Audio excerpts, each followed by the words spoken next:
The Italian coastline makes me think of a big bowl of fresh mussels. Imagine this scene, a view of the Mediterranean Sea with a bottle of white wine, enjoying mussel seasoned with herbs, garlic, and a generous amount of black pepper.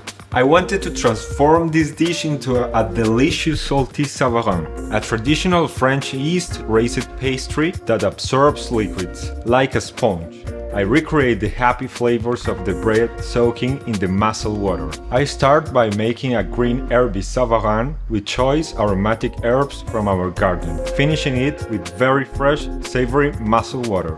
The foundation of Italian cooking is simplicity.